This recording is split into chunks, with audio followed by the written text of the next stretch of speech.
영광을 받으신 만유의 주님, 우리를 찾으시고 구원하셨으며 우리에게 새로운 사명을 주시는 하나님, 우리가 주님의 명령을 따르기 원합니다.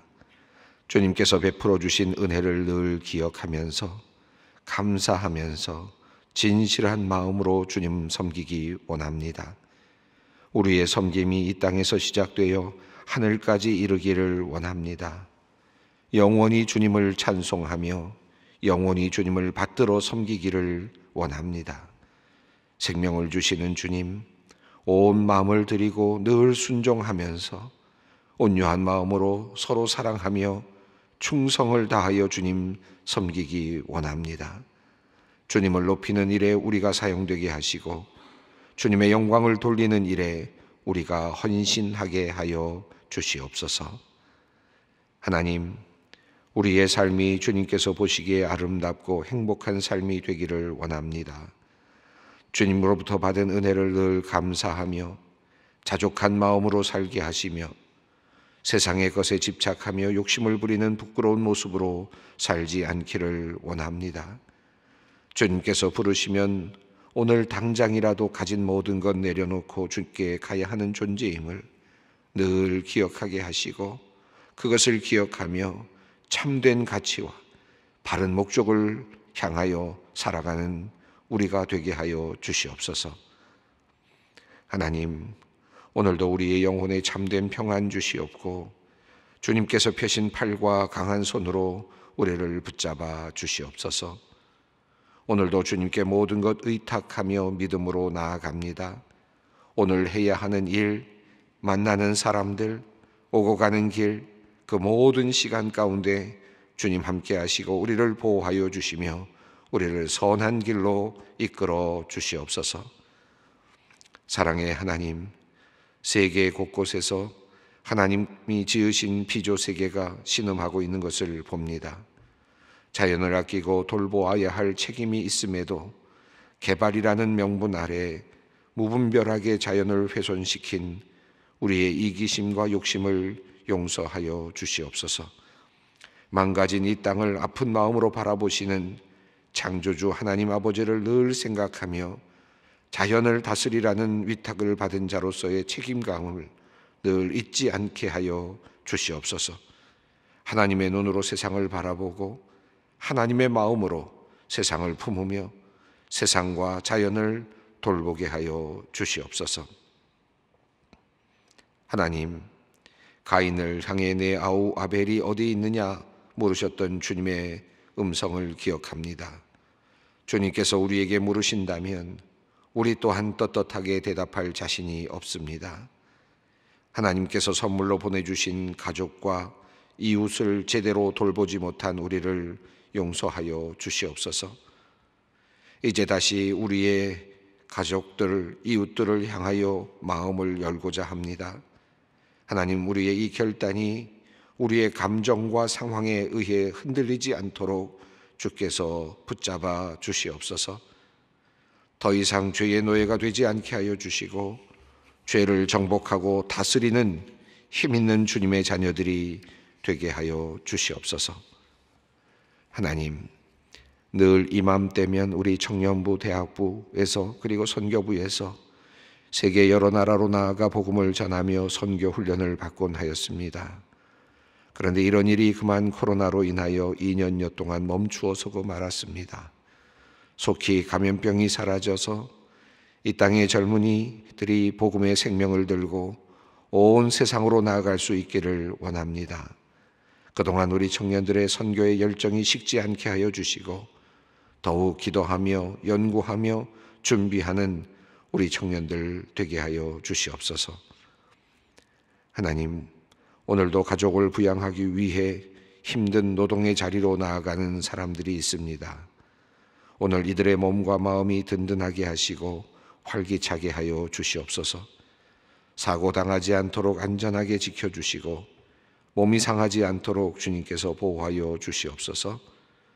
작은 행복을 찾으며 그 안에서 기쁨을 누리기 원하는 연약한 가정들을 주님께서 안전하게 보호하여 주시고 도움의 손길을 늘 보내어 주시옵소서.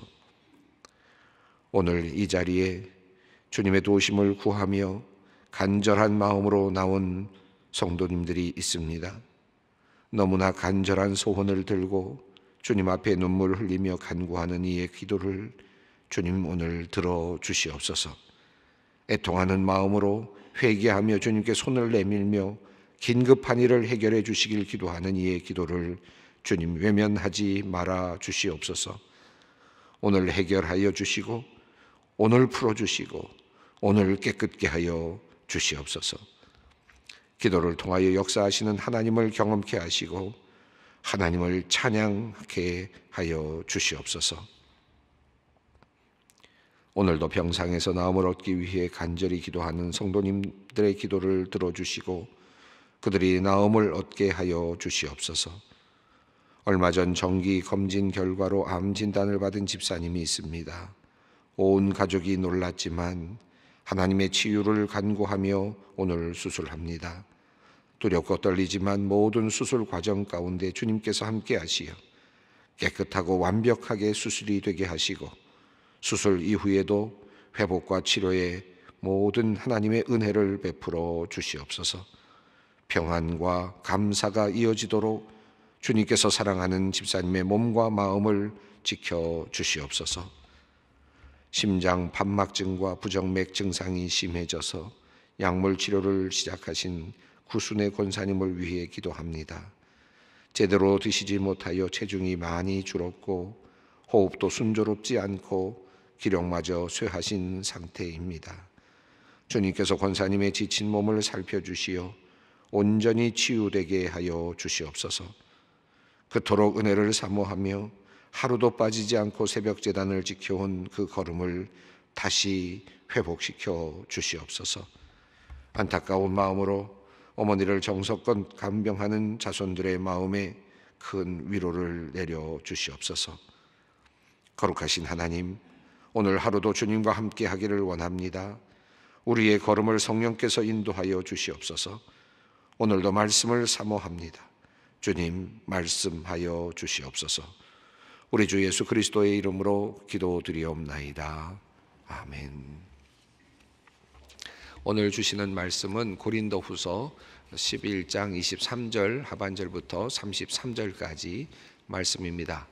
고린도후서 11장 23절로 33절까지 말씀 함께 봉독하도록 하겠습니다. 내가 수고를 넘치도록 하고 옥에 갇히기도 하고 더 많이 하고 매도 수 없이 맞고 여러 번 죽을 뻔하였으니 유대인들에게 40에서 하나 감한매를 5번 맞았으며 3번 태장으로 맞고 1번 돌로 맞고 3번 파선하고 일주야를 깊은 바다에서 지냈으며 여러 번 여행하면서 강의 위험과 강도의 위험과 동족의 위험과 이방인의 위험과 시내의 위험과 광야의 위험과 바다의 위험과 거짓 형제 중의 위험을 당하고 또 수고하며 애쓰고 여러 번 자지 못하고 줄이며 목마르고 여러 번 굶고 춥고 헐벗었노라. 이외의 일은 고사하고 아직도 날마다 내 속에 눌리는 일이 있으니 곧 모든 교회를 위하여 염려하는 것이라.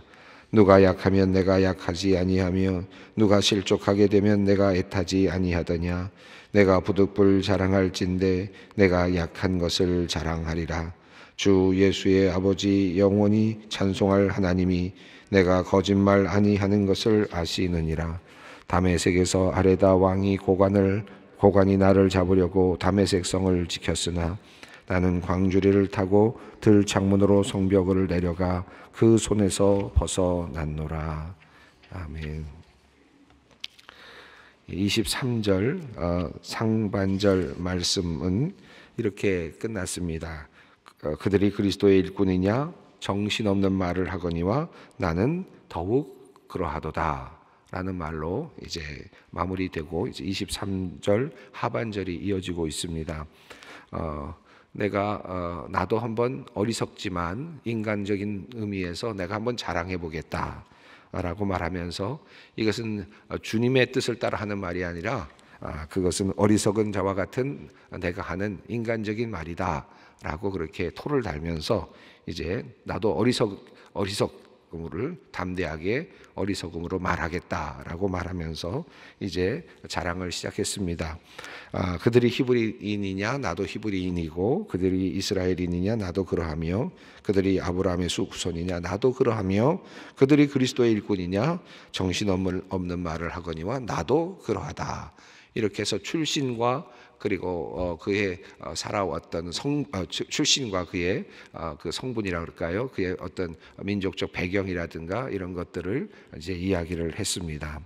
자, 그리고 나서 23절 하반절부터는 이제 그가 실제로 당하였던 것, 그가 경험했던 것들, 이제 여기서부터는 내가 이제 자랑하겠다라고 이야기를 했기 때문에 이제 자랑에 대한 이야기가 나와야 되는 부분입니다. 그래서 23절 하반절부터 이제 자랑거리가 나와야 되는데 실제로 23절 이후부터의 내용은 자랑거리가 아니고 도리어 그 당시 사람들에게는 창피한 일 또는 뭐랄까 부끄러운 일 이런 것들이죠.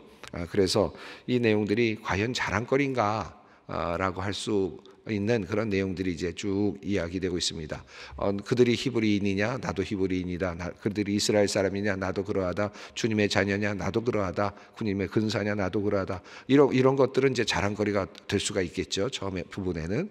그런데 이제 23절 하반절부터는 자랑거리인 것 같은데 바울이 자랑이라 그러면서 이제 지금 같이 읽어 내려가고 있는데 이거 자랑거리인가 싶을 정도의 참 험난한 그의 인생 이야기가 적혀 있습니다. 인간적으로 보면 자랑거리가 아니죠. 그리고 이것은 부끄러운 일이고 창피한 일이고 숨기고 싶은 일인데 이것을 지금 바울은 도리어 드러내고 알려주고 있는 이제 상황입니다.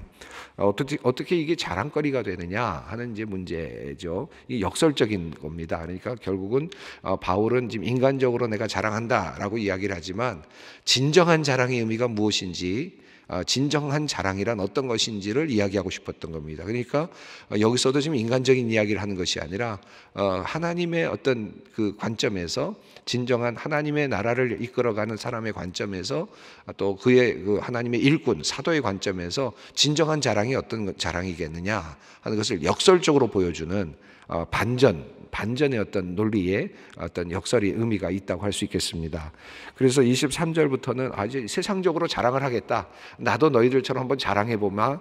나도 너희들 그렇게 자랑하니 인간적으로 내가 하나님에 대한 이야기 내려놓고 주님의 말씀이라는 것도 내려놓고 내가 인간적으로 내가 어리석지만 너희들이 어리석은 그것처럼 나도 어리석지만 한번 내 자랑 한번 해보겠다라고 말하면서 이제 나도 히브리인이고 나도 이스라엘 사람이고 이렇게 시작을 해서 이제 정말 자랑하려나 보다 생각을 했는데 바로 분위기가 바뀌면서 역설적인 방식으로 바뀝니다. 하나님의 관점에서 하나님의 나라의 관점에서 정말 자랑한다는 것은 어떤 것인지 이를 23절 이후부터 쭉 설명하고 있습니다. 이 톰 라이트라고 하는 분이 계시는데요.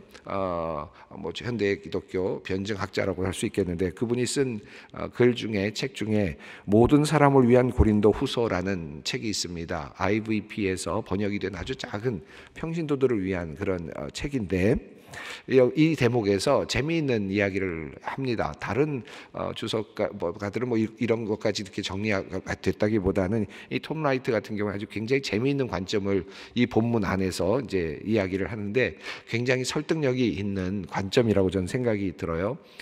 이 톰 라이트는 이 부분에서 무슨 이야기를 하느냐면 코로나 모랄리스라고 하는 이야기를 합니다. 코로나 모랄리스, 이 코로나 오미크론이 아니고 코로나 델타가 아니라 코로나 모랄리스에 대한 이야기를 해요. 이 코로나란 말은 크라운이죠. 왕관이란 그리고 모랄리스라고 하는 것은 성벽입니다. 성벽이라는 말에 대한 라틴어. 근데 코로나 모랄리스라고 하는 이런 표현 성벽 왕관이라고 하는 것인데 이게 무슨 말이냐 하면 재미있는 그 내용들입니다.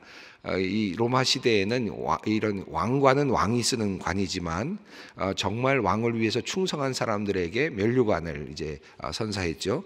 그 중에 최고의 뭐라 그럴까요? 최고의 면류관, 여러분이 알고 있는 월궤관이라고 하는 것으로 알려져 있는 이것이 코로나 트리움팔리스라고 하는 그런 왕관에 견주는 그러니까 왕관은 아니지만 트리움팔리스라고 하는 그런 이제 관이 있습니다. 여러분 주로 이제 그 올림픽 때 쓰는 그 뭐라 그럴까 월계관으로 알려져 있는데 실제로 올림픽 때는 올리브 그 잎으로 되어 있다고 하는데 이 월계관이 이제 그 로마 시대에는 월계관의 모양을 한 관이죠. 이것은 이제 전쟁에 나갔다가 승리하고 들어오는 장군에게 주는 최고의 영예스러운 관이라고 할 수 있습니다. 그러니까 왕관은 아니지만 왕관에 준하는 최고의 영예가 트리움팔리스라고 하는 코로나는 왕관이니 코로나 트리움팔리스라고 하는 이런 그 관이 있습니다. 또 면류관이 있습니다. 그 외에도 로마 시대에는 여러 가지 그 왕관들이 있었는데 그 코로나 오브시디오날리스라고 하는 또 관이 있었다 그래요. 이건 뭐냐 하면 어떤 관이냐 하면 장군이 나가서 전쟁에 나갔다가 적군에게 사로잡혔던 군사들, 우리 백성들을 포로들을 다시 구해내서 돌아왔을 때 받는 또 다른 왕관입니다. 그래서 오브시디오날리스라고 하는 이런 관이 이제 그 또 면류관이 또 다른 관이 있었죠. 이렇게 로마 시대에는 여러 가지 이제 그 면류관들이 있었다 그래요.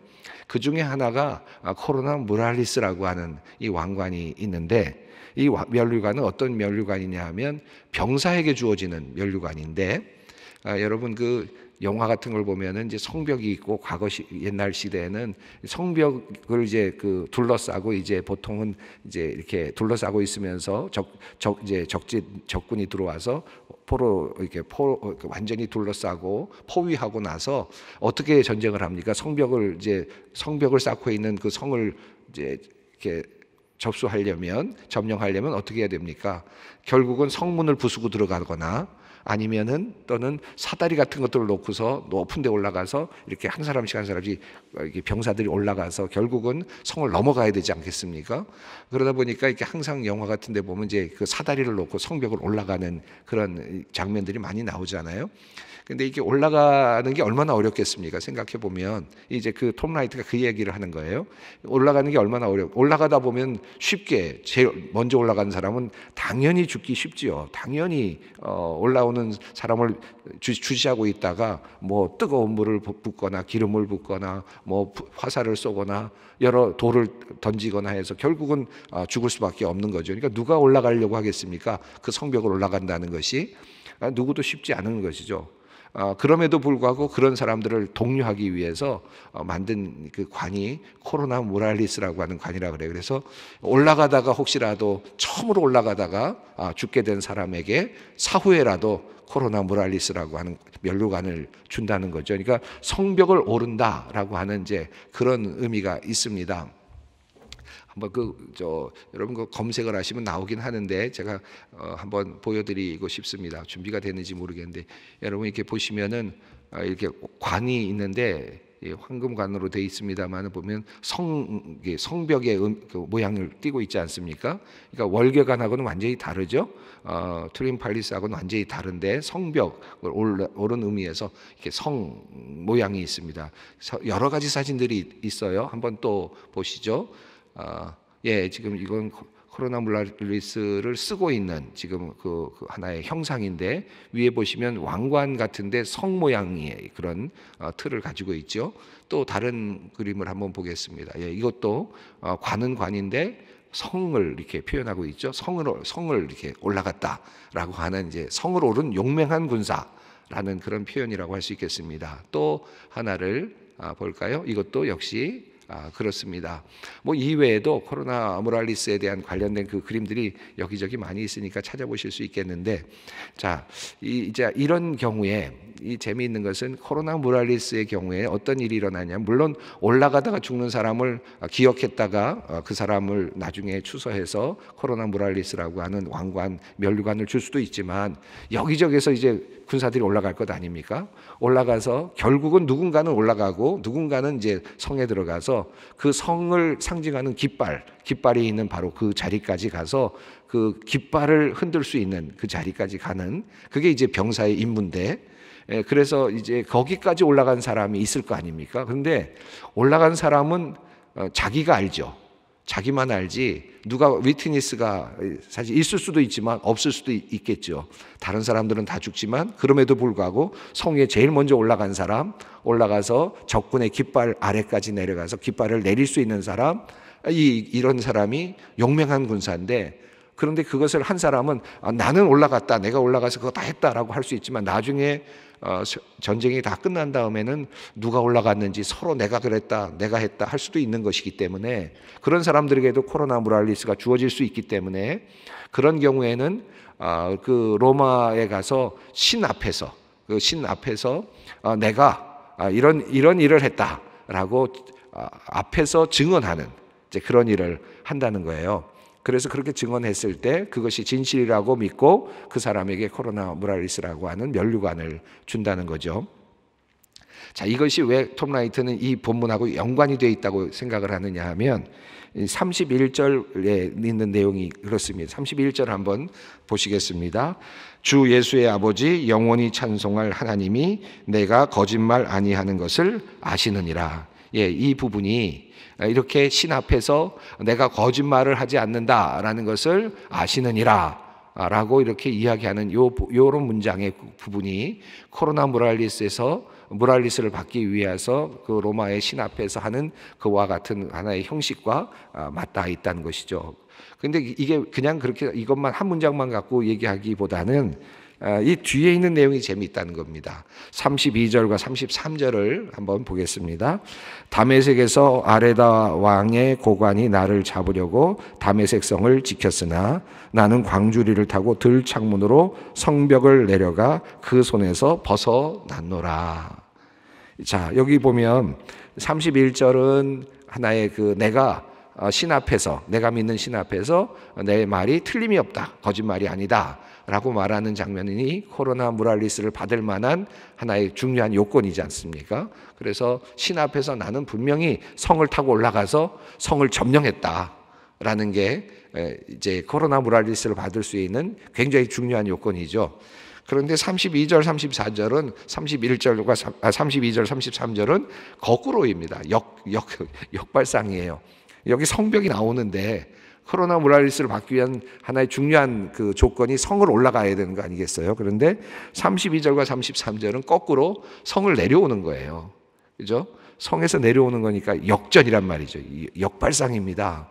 이 코로나 모랄리스의 역발상이에요. 그래서 다메섹에서 아레다 왕의 고관이 나를 잡으려고 다메섹 성을 지키고 있다. 자, 그러니까 다메섹에서 지금 아레다 왕의 고관이 지금 지키고 있다가 누군가가 올라가서 그 당시 사울을 잡아냈다면 어쩌면 승리가 그쪽에 있겠죠. 그런데 여기서는 지금 거꾸로입니다.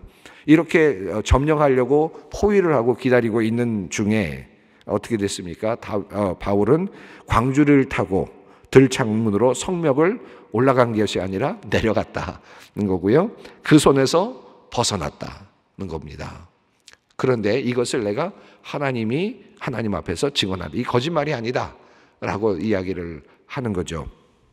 이 사건은 이 사울이 다메섹으로 올라가다가, 그러니까 그리스도인들을 잡기 위해서 그리고 박해하기 위해서 다메섹으로 올라가다가 그 빛과 같은 것을 이제 경험하면서 말에서 떨어지고, 그리고 예수 그리스도의 음성을 듣고, 그리고 나서 눈이 멀고, 그리고 이제 회심하게 되는 장면이죠. 그리고 나서 첫 번째로 일어났던 자신에게 들이닥쳤던 첫 번째 그 위험한 순간이었고 박해의 시작이었습니다.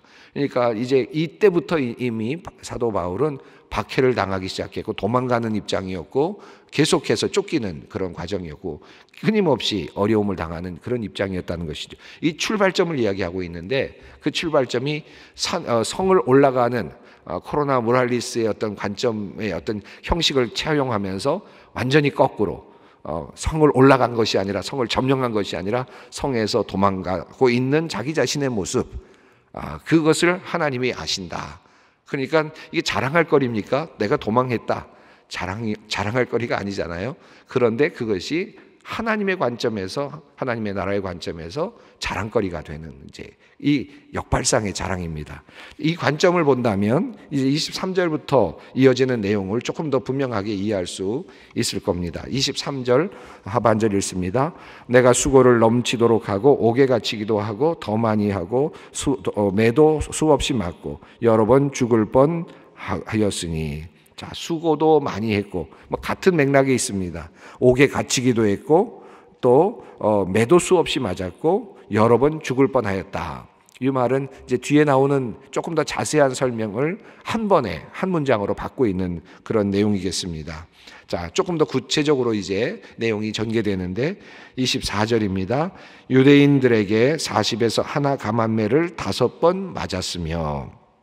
신명기 25장 3절에 그 율법의 내용이 나오는데 절대로 40매를 40대 이상 때려서는 안 된다. 라고 하는 그런 법이 있거든요. 그러니까 죽이지 말도록 하는 이제 그런 의미겠습니다.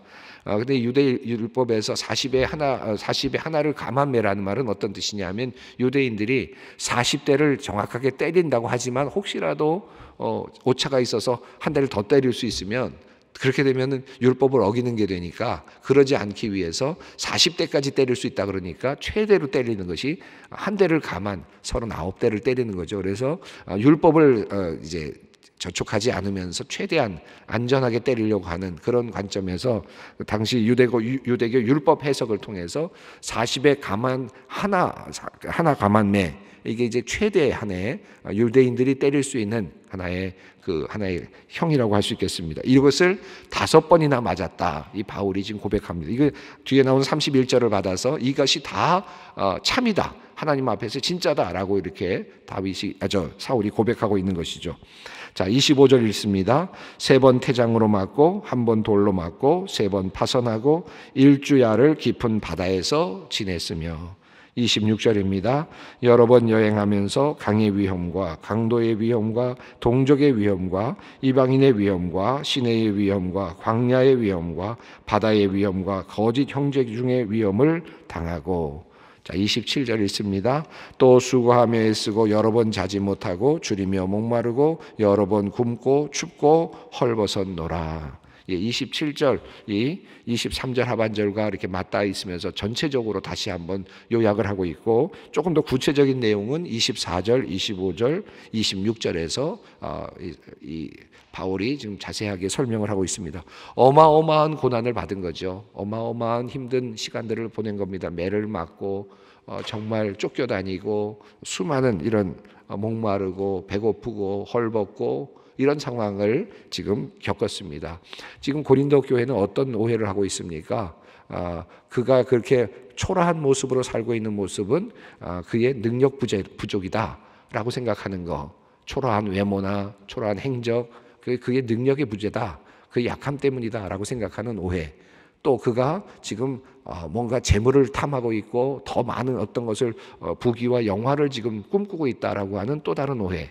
그러나 바울은 이야기합니다. 내가 얼마나 맞았는지, 얼마나 쫓겨다녔는지, 얼마나 헐벗었는지, 얼마나 배고팠는지, 얼마나 목말랐는지 그의 삶의 여정을 이야기하고 있습니다. 그러니까 고린도 교회가 바울을 오해하는 것과는 완전히 다른 그런 삶을 살고 있는 것이죠. 28절, 29절, 30절까지 읽습니다. 이외에 이런 고사하고 아직도 날마다 내 속에 눌리는 일이 있으니 곧 모든 교회를 위하여 염려하는 것이라. 누가 약하면 내가 약하지 아니하면 누가 실족하게 되면 내가 약하지 아니하더냐. 내가 부득불 자랑할진대 내가 약한 것을 자랑하리라. 네. 교회를 위하여 염려하는 것이 여전하고 그는 여전히 헐벗고 있고 그리고 목마르고 있습니다. 진정한 사도의 모습이라고 할 수 있겠습니다. 그는 마지막으로 30절에 이렇게 말합니다. 내가 부득불 자랑할진대 내가 약한 것을 자랑하리라. 나의 자랑은 주님을 위해서 내가 약하여지는 것이고 내가 비천해지는 것이고 내가 고통을 함께 나누는 것이다. 내가 십자가를 지는 것이다. 그것이겠죠. 이것이 바로 그의 약함에 대한 자랑입니다. 그래서 그가 원하는 것은 코로나 무랄리스죠. 이 코로나 무랄리스, 세상적인 의미에서의 코로나 무랄리스. 그러나 그는 성벽을 내려오는 모습을 통해서 진정한 하나님의 면류관을 찾아가는 또 다른 여정을 그가 보여주고 있고 자랑을 하고 있습니다.